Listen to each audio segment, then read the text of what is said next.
Hi everyone, Comic Reviewer here, this time reviewing on X-Men Adventures issue number 15.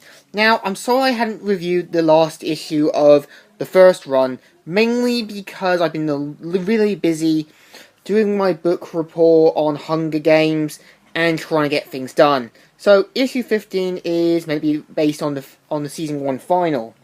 On the cover we have the X-Men all posing, looking like something from a Japanese anime, and the sentinels and everything else. Let's get on the review. It starts off how someone says, "Reporting live from the Manhattan where the kidnapping of Senator Kelly has set off to her somewhere on one of the many cities across the nation."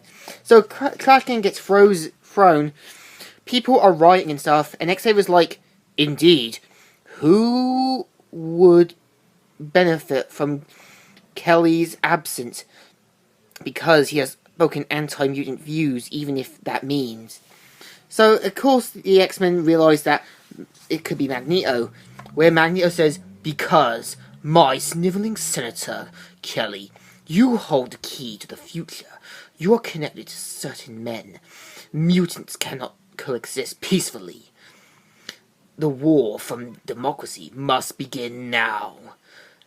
Well, your humans are still weak and divided." And so he tries to say, "Spare me," and everything, saying, "I am the master of magnetism. I am Magneto." And so, this was before Magneto is about to crush Kelly. One of the Sentinels show up, but despite Magneto's best efforts, he gets knocked out. And the Sentinel manages to kidnap Kelly. When you think about it, shouldn't the Sentinel just pick him up? Also, not cause him to panic or get worried. So the Sentinels take off where the X-Men find where Magneto is, but badly injured. So meanwhile, while Senator Kelly is met with Bolivar Trask saying, "Good of you to come, Senator. Oh, sure on short such notice. Indeed, inventor of the Sentinel program, I know of your recent problem. I know of your X-Men film rights." And so he explains that they've all been financed and everything, and that he's created the Master Mold, which is meant to be a giant version Sentinel. Now, I kind of like the Wolverine and the X-Men version. It's kind of like a Hive Queen or something.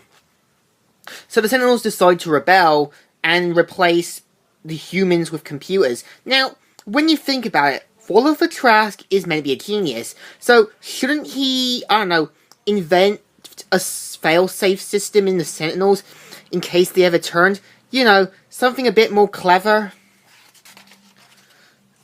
So, pretty much, the X-Men realise something's going on. Meanwhile, Gyrick is on the phone, and they talk about what's been going on and everything else, but Storm shows up, causing a snow avalanche, and the X-Men interrogate him, saying about their problems.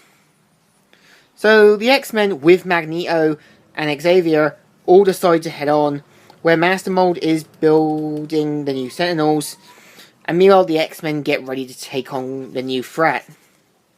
So the X-Men get ready to take on.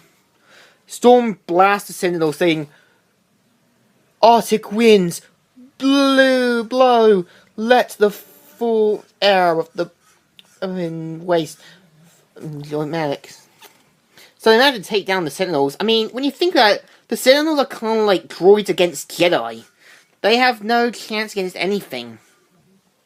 And Jubilee blasts off a water tower, which the Sentinels get blasted away. Now, when you think about it, why would the Sentinels need a water tower? That makes no sense. So, Rogue uses what she can, and we see Master Mold talking with Trask, and him planning to dissect him. So the X-Men get ready, and yet they didn't consider a possible sneak attack. So, in his last efforts to redeem himself, Trask uses the weapon, which blows up the whole Sentinels, and presumably him with it, but given the fact Bolivar Trask survived in this episode, so it's unknown if he did survive. So they take out some of the Sentinels, everyone gets out just in time, And just then, Master Mold says, "Mutants, I cannot be destroyed. You have not escaped my long reach. You shall ever." And so, just then, Xavier launches the Blackbird straight through Master Mold's neck, which destroys it. And after Professor Xavier is rescued, and surprised enough, they changed Magneto, not helping them. So Senator Kelly decides to give the X-Men a break and help mutants and humans coexist, which Garlic is not happy about. So meanwhile, Beast is finally released from prison, and Jubilee finally gets to meet Beast. So meanwhile, Cyclops and Jean Grey decide to get married after their long relationship, where Mr. Sinister is planning to capture them for the next series run. So we have all of the X-Men, Cyclops, Gambit, Jean Grey, Jubilee, Xavier, Rogue, Storm, even Wolverine, and the X-Men video stuff. So, what do I think of the first series run? It's alright, but I felt there were some necessary changes and not so necessary changes. So I give this series a thumbs in the middle. There are some good issues and some bad issues, and personally for this issue I give it a thumbs in the middle as well. Still alright, still could have been better, but hey, that's me. Comic Reviewer here, signing out.